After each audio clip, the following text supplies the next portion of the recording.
Welcome along to all of you in sound and vision, whether you're here at Sebring or around the world. Good to have you with us. Peter Mackay and John Hindle taking you through the opening rounds of Porsche Carrera Cup North America. We're here in Florida at Sebring, where it all began for Formula One in the United States, but sports cars has been the stock in trade. It's the 73rd running of this fantastic Mobil 1 12 hours. Sorry, I nearly doubled it there for everybody. Mobil 1 12 hours this weekend on a 3 3/4 mile circuit. And you always know there's history when you've got names as much as you have turn numbers. And when you've got things like Jean de Bienne, that, of course, is the last man to win Le Mans in 1962. With a front-engine car. Well, it's all rear-engine cars here this weekend.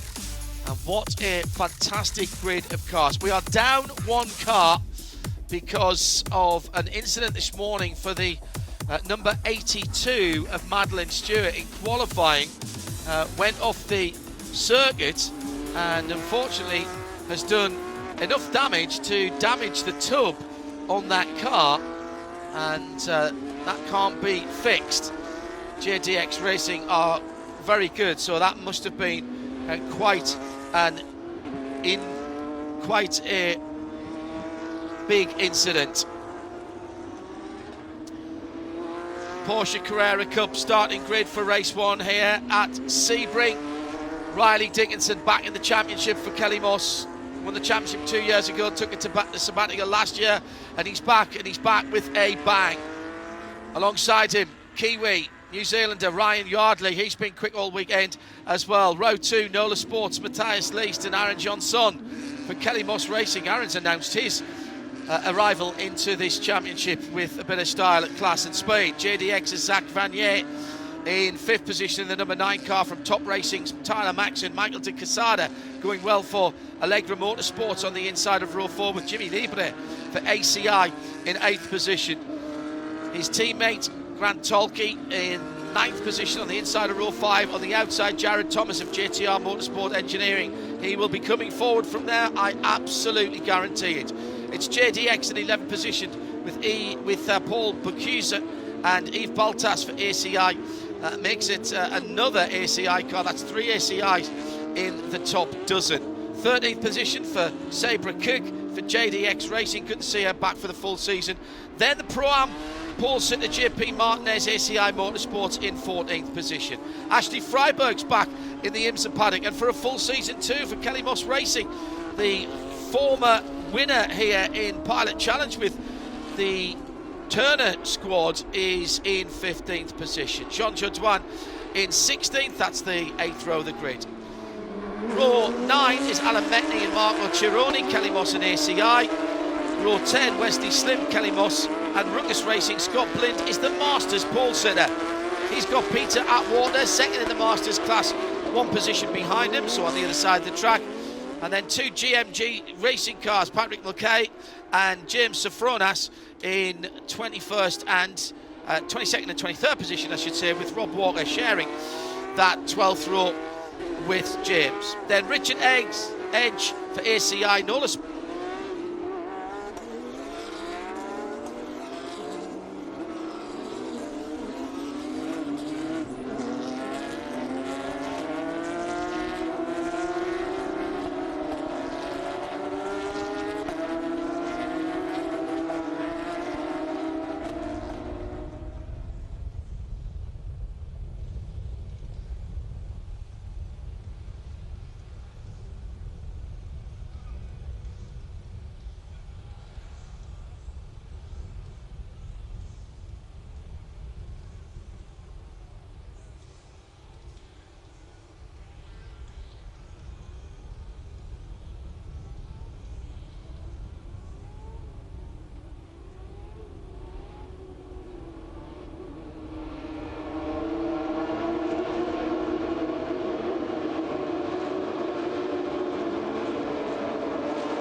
in his first year in Porsche Carrera Cup North America as they come through Cunningham. Oh, a little bit wide there for Jared Thomas in the white and red JTR machine. Looks like the Tag McLaren, which was of course had a Porsche engine in it from the mid-80s. So if you are just joining us, thank you for your patience. And at the front of the field, Riley Dickinson jumped away to a fantastic start. The battle was behind him, and what a run from Zach Vanier as he came through. Ryan Yardley fighting back in the early laps from the starting position of second position, and he's back there now, but he's had to fight his way back to that. It was Vanier in the white and orange car who made the best start from fifth up into second with an audacious manoeuvre that he really cut off Yardley, but Yardley's come back now down the inside. Tyler Maxson. That's Tyler Maxson coming through on Jared Thomas. That's the battle for 7th and 8th position as they cross the line. But there's a real battle on now for the lead. Oh, Riley Dickinson is really being made to work for this by Ryan Yardley, who has come here with one objective and one objective only, to win this championship. Exactly the same objective, funnily enough, that Riley Dickinson has, but only one of them can get it. Is this a flavour of what we're going to see all year long in the 2025 Porsche Carrera Cup North America? Dickinson holding strong though in that Kelly Moss car. He knows the team so well. He's been so closely affiliated with that team, not just here in the Porsche Carrera Cup North America, but in Michelin Pilot Challenge as well and various other series too. So before I was rudely interrupted by a period of silence, I was about to tell you there's three different classes, that the cars are the same. It's the drivers that determine, and it goes by age thereof. And at the front, the pro drivers are either young up-and-comers or drivers who are formulating a motorsport career. Pro-Am, it could be a bit of both of that. A little bit more life experience. Masters could be doing it for fun, maybe getting some experience before moving on to a GT3 car. Everybody having a good time. I love the variety, and that's what makes this series for me, particularly here in the US, with these three classes. It's not unique, but it's quite unusual. ABS on these cars as well. Again, that was asked for by the teams and the drivers, particularly at the sharp end of the field. You would have thought the pros would have said, no, we don't want it, but they do. Oh, a little bit wide there by the Tyler Maxson car, and through goes Jared Thomas and retakes that position. That was at turn 15, where they go off the track before swooping right-handed into the Le Mans curve that's onto the Ullman straight, and a little bit too wide for Tyler Maxson. I think they got a 1X for that if he'd been on iRacing, to be honest. Through turn 17 then. Riley Dickinson really dropping the hammer here. He went absolute best in sector 1 and 2, and he's done the best lap of the race, a 2:05.3, 0.4 of a second quicker than Ryan Yardley. That's very, very important. He opens up the gap to 0.6 of a second. So Riley Dickinson answering the question from Ryan Yardley, who's trying to put him under pressure as much as possible. Zachary Vanier sitting in third there. Matthias Lees, the former IndyCar driver, in fourth. And Jimmy Lieber, good run up the field from Jimmy Lieber to fifth. A little bit of a steady start away for Aaron Johnson, who started on the second row. He's back to sixth. So really, really tight in that top 10 in this pro class for the Porsche Carrera Cup North America. Jared Thomas in the 96 for JTR Motorsport Development, of course the driver we know well from Whelen Mazda MX-5 Cup. Rotec Racing, Jaden Lander in the pit lane, and that looks like he may have had some kind of contact that's caused problems with his Yokohama Advan 005 left rear tyre. Oh, I think it was more than that. There might have been suspension damage. There was a rueful shake of the head and hands. They've sent it back going again. Have they? So, yeah, oh, okay. Yeah. So unless he's driving it back to the paddock, of course, but we'll keep a watch on to see if Jaden Lander takes that Rotec Racing machine back again. Rotec Racing, a team that have got experience all over the world at the Nürburgring, at Pikes Peak, and in various GT series in North America.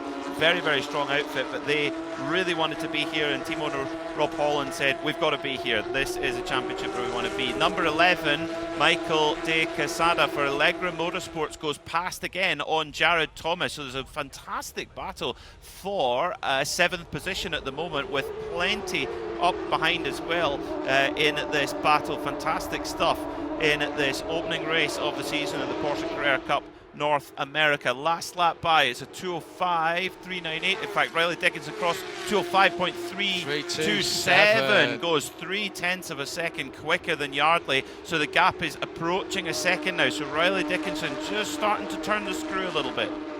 Good battle going on for second on down. The TCS yellow and gold, or gold and black car, is Ryan Yardley, man from New Zealand, whose avowed intent is to come and shake this up. Nothing other than the championship is what he's been quoted as saying. Behind him, Zach Vanier, JDX Racing. Look at the names up there in terms of the teams. Kelly Moss, Top Racing, JDX, Nola Sport, ACI Motorsport. All of those are very experienced teams, either in this form of racing or in other forms of racing. 7th position looking massive as well. Allegra, former winners of the Rolex 24. Exactly, and Michael De Quesada is in 7th at the moment. Jared Thomas, Tyler Maxson, Grant Toll, Yves Baltas, Paul Bacuse all want that position from him. They do. Michael De Quesada has been really impressive so far in the practice sessions, and to hold off someone of Jared Thomas's calibre, that says a lot. And the one thing with Jared Thomas will know is hand-to-hand combat. If you have been raised in the rough and tumble of Whelen Mazda MX-5 Cup, well, you know how hand-to-hand combat works. Right behind him, he's got the 77 of Tyler Maxson, who's a debutant in this series, but came runner-up in the Mustang Challenge last year. They are battling hard over 8th position right now, are Jared Thomas and Tyler Maxson. Meanwhile, Michael De Quesada just escaping a little in 7th position as they come out of through Jean de Bienne and out of Le Mans curve, but it's Riley Dickinson who leads away as they head down the Ullman Straight, going all the way along here. They just as they come into Sunset Bend, they'll reach 155 miles an hour, and Apex, that hugely bumpy Sunset Bend, still doing 75 miles an hour. Tyler Maxson down the inside. This is the motorcycle style pass. Get alongside, get off the brakes, and then just ride the bumps on the inside. Nobody goes that close to the wall in normal conditions. He's going to have to stay driver's left here as he comes under the Mobile One bridge. He's defending for all he can. Jared Thomas cuts to the inside of turn 1 at the final moment. My goodness, that's close. That would have been a huge shunt if they'd touched, but they're both experienced drivers. Who is going to benefit from this? The answer is the car right behind, and that is the green and white machine, the number 15. My goodness me, that is very, very close indeed. Baltas. And that is Yves Baltas for ACI, who took way more speed through turn 1 because he was on the racing line and they weren't. They were battling. That's cracking stuff. What a pass by Tyler Maxson. He and Jared Thomas are at this hammer and tongs. No quarter asked or given, but absolutely fair and respectful. This is top class racing. That's what it's all about. And Tyler Maxson desperately trying to make a break now because he knows that Jared Thomas is going to try and nip straight back as early as possible, so he knows he's got to put in a couple of ace sectors here. Fastest lap of the race, not Riley Dickinson anymore. It's the second place driver, Ryan Yardley, 2:05.284. So looking strong there is the Kiwi.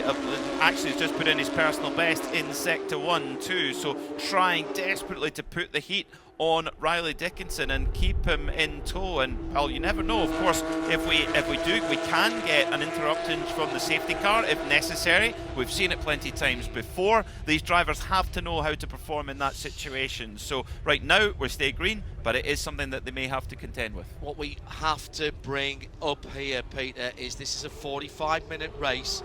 There's choices to be made here. I know this is a sprint race, but the cars with the heavy fuel load, with the fuel tank in the front of these Porsches, they are going to change the balance significantly between lap 1 and lap whatever it is at 45 plus minutes. And are you going to use up your Yokohama rubber in the early part of the race, or are you going to try and set the car up to be there when the car gets lighter. Once again, side-by-side action, and once again, down into turn 1, it is Paul Bocuse, and he's right in there with Yves Boltas as he was having a look, and Jared Thomas is defending. That's a great piece of driving by Boltas, who's got past Jared Thomas, and it looked like Bocuse had got through as well. Yes, he hasn't. No, he hasn't. Jared's taken him back, and that means that right in there, this is brilliant. Every time I look at this, a change. So Paul Bocuse actually got past Jared Thomas for a moment. Jared Thomas got past him. Yves Boltas went past Jared Thomas, and then Grant Tolke's gone past Paul Bocuse. Are you taking notes? And then Tolke's gone back again as well in the 70. And this is the battle over 9th. Meanwhile, Tyler Maxon's looking in his mirror going, yes, guys, you keep doing that and I'll escape off into the distance in 8th position and set my sights on Michael De Quesada ahead, who is, of course, from just down the road in Tampa Bay.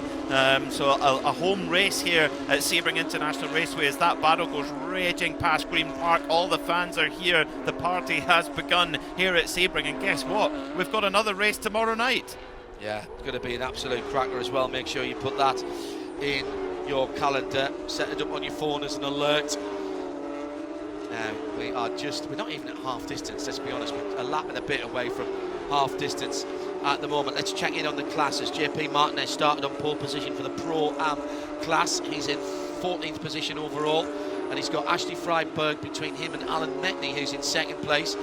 Alan's got John Chaudoin between him and Marco Cironi, who's in 3rd place. In Masters, 20th overall, Scott Blind leads the Masters class for Ruckus Racing in the number 45.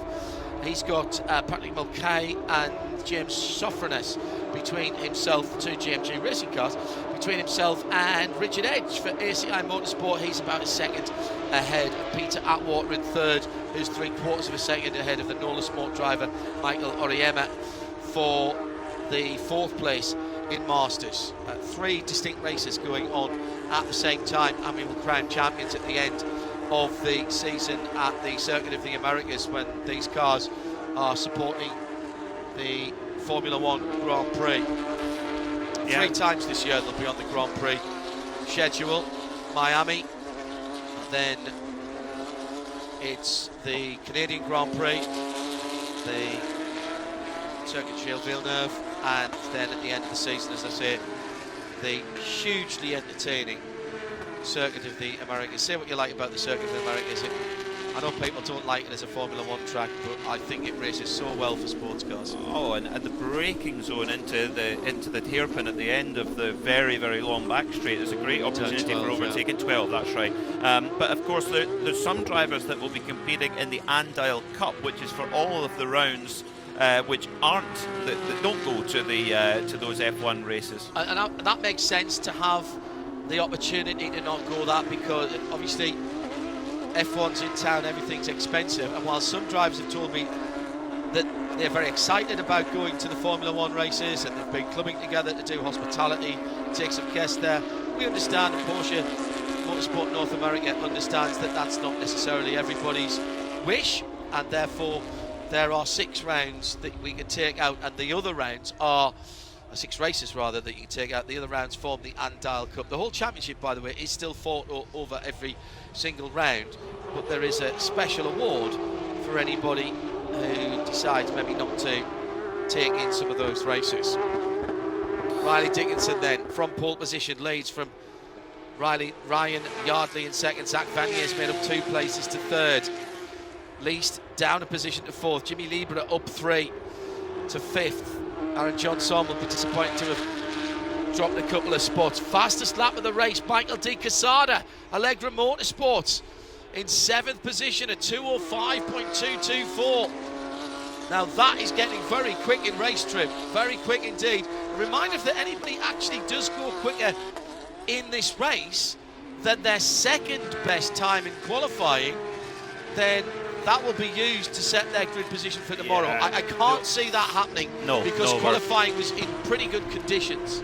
No, that's only really going to apply to Michael McCann, who lost his qualifying times for working on the car during a red flag. And he's up to 18th. He's up to 18th position and 16th in Pro, so he's got a couple of pros behind him, but he's put Well, he started in 31st position, so 14th position. That's amazing. Yeah, amazing stuff. Very impressive. But also Michael de Quesada, car number 11, he's in 7th at the moment to have the fastest lap of the race, so lapping quicker. He was 3/10 quicker than Riley Dickinson last time by, who's actually in the process of dropping the hammer and just putting a 10th or 2 into Ryan Yardley. And you think, oh, that's nothing. Well, actually a 10th in the context of Porsche Carrera Cup North America is actually quite a lot of time. Oh, yeah. The margins are so small. All of the teams receive the car in exactly the same specification. They receive a GT Silver, Porsche 992 GT3 Cup. It's then up to the teams and the drivers to set them up in the best way and to particularly to get the best driving out of it. If you look at the top Super Cup drivers in the world, if you want to go and win the Mobil 1 Super Cup, normally you have to do Carrera Cup Germany or another Carrera Cup around the world as well, because you need the track time to be able to find the last 0.1% to be able to compete. So that, and that's the same in any Carrera Cup around the world. The fine details are so important, but a huge lap there from Riley Dickinson. Massive. 2:05.2. He's just gone 4/10 quicker. That is a fortnight in this context. Again, in motorcycling terms, we saw that break off, almost block pass down into 17 earlier on from Tyler Maxson, wasn't it, on Jared Thomas. Well, in motorcycling terms, Riley Dickinson's just pulled the pin, hasn't he? I expect now, and I've seen Riley do this before, he's still such a young man. He's been racing for such a long time. It's almost incredible that he's still, I think, just in his early 20s. 22. Yeah, incredible. He's been racing for such a long time, and I've been talking about his racing for such a long time, 6 years, I would think. Such a quiet, considered man out of the car, an absolute beast in the car. And I've seen him do this. I've seen him just flick a switch. He goes into this mode, and you just see it with the body language of the car.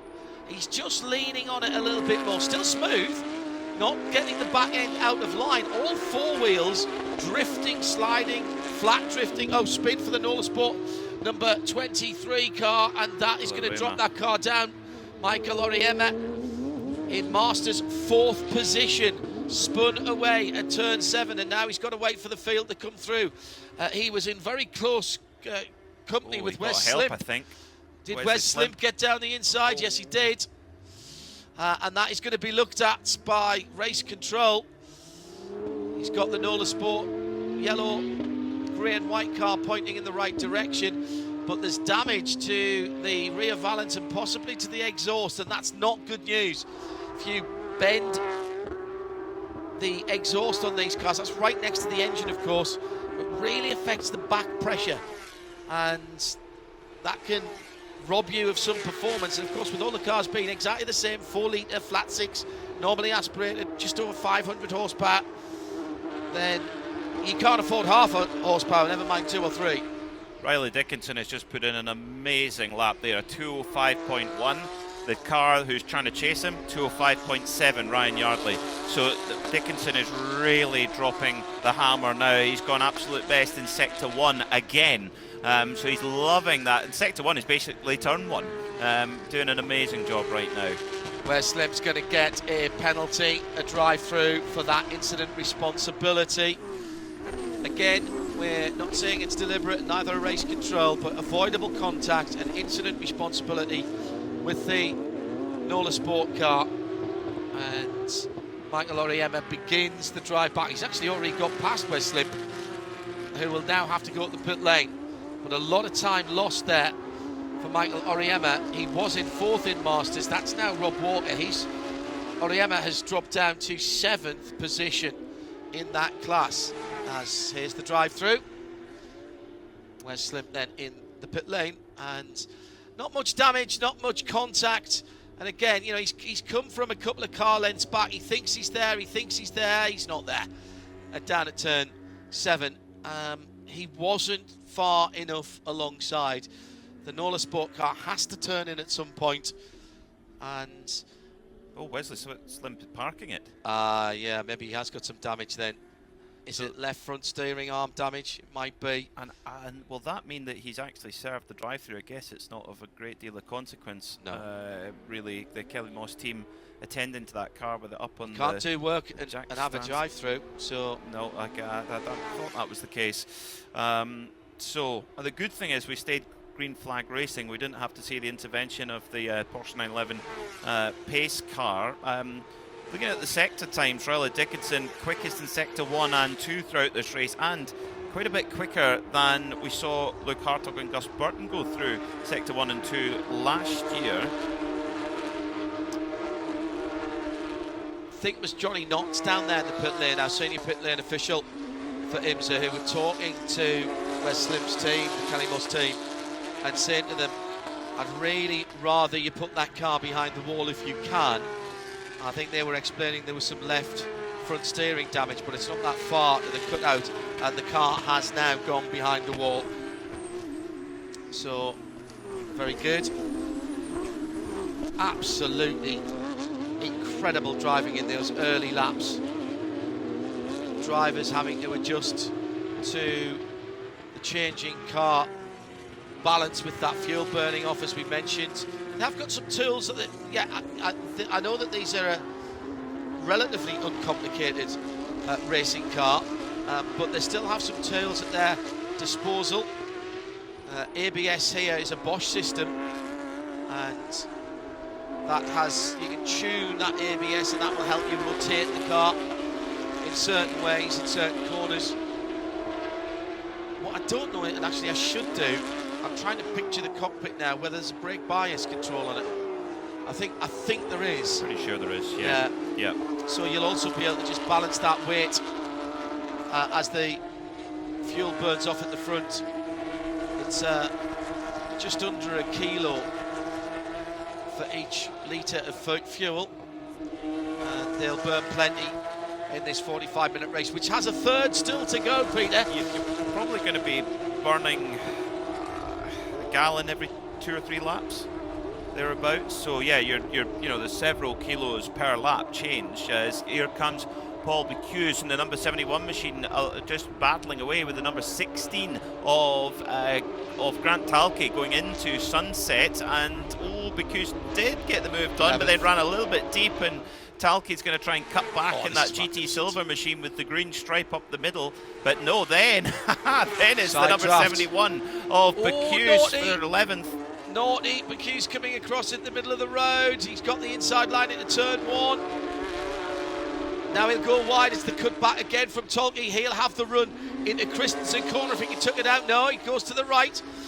Now, Bocuse in that black and purple car's got to be careful. Can't be moving around in response to what the car behind is doing. Out of turn 5, under the drive over bridge.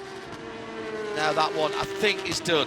Bocuse through, and with 2 or 3 cars lengths, I said that, could be a run down the inside into turn 7. And just hovering into view in the background, Ashley Freiberg in 13th position. Ahead now of Sabra Kook, and pulling away from the JDX Racing driver. Big slide there from Paul Bocuse coming out of turn 7 as you asked for the power. The Porsche 911, the perfect car for coming out of turn 7. You got the weight of the engine over the rear wheels, gives great traction, but just braking traction there was Paul Bocuse. But amazing, he's only 17 years old. This is his Porsche Carrera Cup North America debut. Last season, 2 seasons ago, was his first season in a race car full stop, where he became the Porsche Sprint Challenge Cayman Pro-Am champion. He was the Type 992 Pro-Am runner-up last season in the Porsche Sprint Challenge. So really impressive young driver. Great to have him in the championship, and he's aiming to have a good rookie season and prepare for next year and try to win the championship next year. He's a man with real ambition. Yeah, what were you doing at 17? Trying and failing to become a golf professional. Yeah, I was still trying to work out what gear set I needed on my 12-speed racer. Side push bike. Matches least. 47, least going down the inside of Zach Vanier. That's the battle for third. And again, coming up behind, Jimmy Libra's right there. Libra's been really quick, had the fastest lap earlier on. That's now gone back to Riley Dickinson. Alan Metney's put the fastest Pro-Am lap in that last time around, and he's within half a second of JP Martinez now. So the Pro-Am battle is getting spicy. In Masters, Scott Blind is the fastest lap and still has a couple of cars, 2-3 cars between himself and Richard Edge, but second place is up for grabs at the minute. 3 drivers, make that 5 drivers, because behind Jimmy Libre, third place, excuse me, yes, Vanier, Libre, Aaron Johnson and Michael Di Casada all closing in on this battle. It's going to be a 5-car battle for the last step in the box. And I think as that fight gets more and more spicy, the field will bunch up even more, I think. And Ryan Yardley be thinking, I think Ryan Yardley now, he's 3.5 seconds behind the leader, Riley Dickinson. He's just going to think, okay, take the points for second place, get it home, and we'll go again tomorrow evening. This is a long season. You don't want to be throwing it away, trying to chase down. Dickinson's clearly got the pace here, but this is going to be a long season for sure. That Pro-Am battle is really intriguing, isn't it? Because Alan Metney's won the Pro-Am Championship twice. JP Martinez has barely driven this car before, and yet he is sitting in the lead of Pro-Am right now with Metney right behind him, so that's one we'll keep a watch on right now as the battle for the last spot on the podium rages on, but which is in the hands of Matthews Least after that amazing move into turn 1. Great stuff from the former IndyCar driver. Right, so coming through onto the Ullman Straight now is JP Martinez in the ACI Motorsports car. That's the two-tone grey with red stripe behind him, the all GT silver Kelly Moss Racing Alan Metney car, the number 99. And in front of them is a car that's not in that battle. That's Sabra Cook. She's just gone by those two. And she's being caught at the moment, actually. Sabra in the yellow and light blue car. Lovely colour scheme on that JTX machine. So now this could be danger time, actually, for Sabra Cook, with these two cars battling out for the front of their class. Yeah, last lap, both Martinez and Metney were quicker than Sabra Cook, but they're on ultimate pace. Sabra Cook is a little bit quicker, so this is going to be intriguing now, because they are on the same racetrack, but effectively they're not in the same race because it's all about where you finish in your class. And now Martinez right behind Sabra Cook as they come through Gurney Bend, absolutely flat out. Martinez is on the headlight flasher. Sabra Cook goes to the defensive as they head down into turn 7, hitting the brakes hard from 145 miles an hour all the way down to 40 miles an hour. This could be pretty spicy at the front of the field. Our race brew, Paul Sitter, has converted that into a 3.5 second lead. Kelly Moss Racing's Riley Dickinson well ahead of it. We're watching the battle intently for the Pro-Am lead. A big slide for the number 4, JP Martinez ACI. Is he using too much Yokohama tyre? Race Brew, Paul Sitter has cleared off into the distance. We've checked the times and he will be on pole position for tomorrow's race as well. So 2 Race Brew Pauls in the one session. That's how it works with a 30-minute single session, setting both of those times. Race Brew leading non-alcoholic beverage. 5 laps to go then for your leader Riley Dickinson for Kelly Moss Road and Race. Missed last year in this championship, our 2023 record-breaking champion with 11 wins out of 16 races, and well, it is history repeating itself at the moment for Riley Dickinson. He was invited to the Porsche Young Driver Shootout, where it's a very coveted prize. He just missed out on that, but well, with these performances, he'd be looking for another invitation. Scott Blent in the number 45. That's another great colour scheme. Bright highlighter yellow and a super dark blue. It's a little bit of purpley colour on that, yeah. And he's the Masters leader, sitting in a very creditable 20th position for Ruckus Racing. And at the moment, he's trying to chase down, that's one of the GMG cars, isn't it? Yes, it is. In fact, he split them he split the two GMG cars. No, I tell a lie. Patrick Mulcahy's gone ahead of him. He had the two GMG cars behind him, didn't he? So Richard Edge is about 3.5 seconds behind him, but he's got James Sofranos as well to encounter before he gets towards the back of this car leading in Masters. And Scott Blind is doing something. He's taking a leaf out of a lot of the Mobil 1 Super Cup drivers book, because he's pulling triple duty in 2025. He's doing Sprint Challenge, he's doing Endurance Challenge, and Carrera Cup North America, getting as much track time in this car as possible, and in the test went 1.5 seconds quicker than he'd ever been before at Sebring. And crucially, they're all on Yokohama tyres. That's so important. And that's the important part about that. And the seat time. Yeah. Just seat time, But full just getting stop. used to the car. Oh, Yeah. it's hugely important. To be the best in a 992 GT3 Cup, it's all about seat time. The Endurance Challenge will really help his tyre management as well, and that comes into this championship. We've stayed clean and green. Little trail of the brake through the first corner for Riley Dickinson. I'm not sure what song he's singing to himself at the moment, or humming or whistling or whatever, but that's about what he's doing. He's backed up his pace just a little bit. 2:05.275 at the moment. His best was a 2:05.1, so actually he's only a tenth away from his fastest lap of the race, and he's got 16 laps on his Yokohama tyres. Ryan Yardley 2:05.4, 2:05.448 for Matthias Lees. That's his fastest lap of the race. 2 seconds further back. And third, 2:06s, 2:07s, 2:06, 2:05 from Yves Baltas in 8th position for ACI Motorsport. Just seeing who's got performance left here, Peter.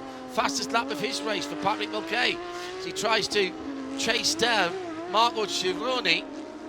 And that would be 3rd place. That's 3rd place he's going after in Pro-Am there. So that's another car we're going to have to keep an eye on. What a return to the championship for Riley Dickinson here. Quite remarkable. One thing that's peculiar is Michael McCann is dropped back down to 29th, and he's just set the best. I see what's going on. I think he's gone and put fresh tyres on. That's exactly because what he's done. Put in a 2:04.954, and he's going absolute best in Sector 1, absolute best in Sector 2. So he's given away the race result to put in the strongest qualifying time for tomorrow. Maybe thought the points are gone for this race. Let's try and get as far up the grid as we can in race 2. They've really been punished for working on that car during the red flag period in one of our free practice sessions a little bit earlier on in race week. So that was qualifying. You're right, of course it is, John. Yeah. Sorry, yes, it was qualifying. Yeah. I'm just trying to see what the how close to pole is that? Nowhere near. Okay. Absolutely nowhere near. The pole time was very, very strong. We saw almost record-breaking pole time, 2:01.689.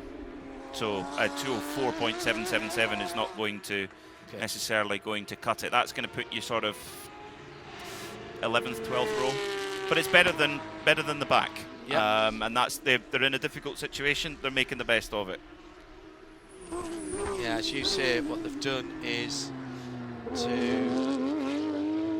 effectively give up the track position and any hope of points. Yeah, he pitted 3 laps ago, so yeah, he's come in and put new tyres on to try and give it a go. But it's been a masterclass from Riley Dickinson. He has been put under pressure a lot by Ryan Yardley early on in the race until about the midpoint of the race, but he's just been relentless. Kelly Morse Road and Race, they think very highly of this young man. And this is not the only Kelly Moss car he'll be driving this year. He's going to be heavily involved with the team this year, and he is going to have 2 laps to go when they come to the stripe, and yet another victory in the Porsche Carrera Cup North America. He was a little bit, I'm not going to say concerned, but it was an unknown coming into this year how he would perform on a different brand of tyre, on the Yokohama tyre. It was a different supplier when he won his championship 2 years ago. It just shows you his knowledge of the car, his pace, his ability is more than enough to carry him to an opening win on his account. Ryan Yardley right there in second, scoring strong points. And Matthias Lees of course, newcomer to the championship, former IndyCar driver. A podium for him to kick off the season. I think, in general, he'll be pretty chuffed with that if he can get through the next couple of laps clean. Just working out if Riley is still eligible for the Porsche Junior Shootout. Ebers Juniors, yes he is. Oh, by easily. Yes, yeah. yes, definitely. 22 years old for sure. So yeah, he might get another crack at that. Former three-time Sebring 12-hour winner Sasha Masson, who keeps a very close eye on the Porsche Juniors. I have no doubt he is watching this race right now. Hello, Sasha. Hello, Sasha. Uncle Sasha, as he is to the juniors, and looking after them all and picking the juniors that Porsche will support in future. I think he's got his eyes on this young man. And Pat Long playing a part in Porsche Motorsport North America. There's quite a lot to take in for any junior driver going to the shootout from this championship, because you're losing your ABS and you're going to be on a different tyre.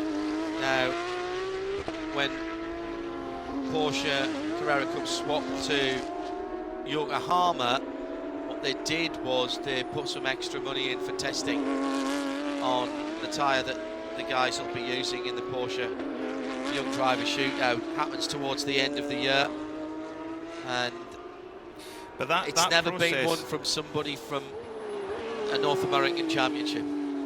Yeah, and the process is beyond just pace and results. There's a lot more that goes into that shootout than just the actual pace on track. I'm sure that's the #1 priority, of course, but everything goes into it. And there's lots of very special drivers have gone to that championship and gone to that shootout and haven't been selected. So it's a very prestigious list. It's not the end of your career if you don't do it. In fact, actually, it's just to make it is, it's the old adage of everybody who's got this far is already a winner. Exactly. It will be the white flag with 3 3/4 miles of the historic Sebring International Raceway to go. And thus far, there'll be 20 laps then. The previous 19 of them have been pretty much wheel perfect from Riley Dickinson in the Kelly Moss Racing. Absolutely phenomenal piece of driving again. And the battle for Pro-Am comes to their last lap, and there's still nothing between them. Yeah, Alan Metney's actually got closer on that last lap. He took a couple of tenths out of JP Martinez. So Metney now very, very close in that battle for Pro-Am honours. Scott Blinn dominating in Masters by 7.5 seconds. That's the most dominant lead in any of the classes. But Riley Dickinson coming through past Green Park for the final time in this opening race of what will be a long season. There is a lot of racing to go on between now and the middle of October when we go to the Circuit of Americas. We'll go to some of the greatest circuits all over North America. And Riley Dickinson, he knows them all well. And as do Kelly Moss, who swept all 3 championships last year in Pro-Am and Masters. Can they do the same again this year? I take my hat off to Riley. I really do. This was a calculated gamble coming back into this championship. There's a risk. You've won the championship, you go away, you come back, the championship's changed in terms of its format, its tyre supplier. You've got a new bunch of hungry young drivers who want to come through and knock you off your perch, but it's Riley Dickinson and Kelly Moss Racing who take the first checkered flag of Porsche Carrera Cup North America for 2025. The battle for the Masters is on the back straight, on the Ulman straight for Pro-Am, and it is still only just JP Martinez, Alan Metney in second place, but will he be in second after the final corner? He flings the car to the left. He's going to cut this back up the inside and try and roll it through the centre of turn 17. Martinez, I thought he would park it on the apex. He hasn't. There's an opportunity on the run the line here. Who gets the best run out of turn 17? It is Martinez who'll take it by 4 car lengths. From Alan Metney in second, it'll be Marco Cironi who holds on to third. Patrick Mulcahy was charging towards the end but won't get back to him. And Scott Blind with that dominant run for Ruckus Racing in the Masters. Well, that was some racing. That was some racing. Just to square away unofficially, it is Ryan Yardley from New Zealand and Top Racing in second position, 5.6 seconds behind our winner. And then another 7 seconds further back, Jimmy Liebler pulled away from Michael De Quesada. Good run for Michael De Quesada in Allegra Motorsport, up to fourth, ahead of Aaron Johnson in fifth. Then Vanier least down in ninth position with a 2:16 last lap, and I think he might have been struggling for fuel. He stopped that car at the end of the front straight, just at pit out. He may have been coughing and spluttering. We'll get the word from the team and talk about that tomorrow. So least for Nola Sport dropping down at 2:16. So what, he lost 11 seconds on that last lap. That is disastrous. That is a hatful of points that he has lost. Right, take a breath. Remember, we'll do this all tomorrow. Dickinson, Yardley and Liebler, as we said, will be on the first podium of the season. Michael De Quesada, what a run for the Allegra Motorsports car. And he comes up to fourth. Johnson, Vanier, Baltas, Maxon, least with that 11 seconds lost on the final lap and stopped at the end ahead of 10th place. Jared Thomas. I expected Jared would have been further up than that, and I bet he does as well. Bakus Tolke had a great battle. Ashley Freiberg comes up to 13th ahead of Sebra Cook. Sabra still ahead of Martinez and Alan Metney at the end, who was separated by less than half a second.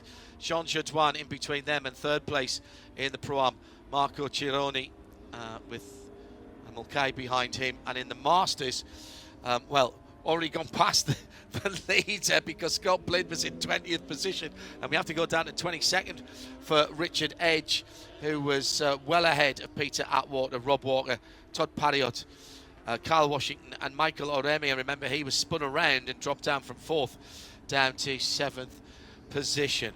Phew E.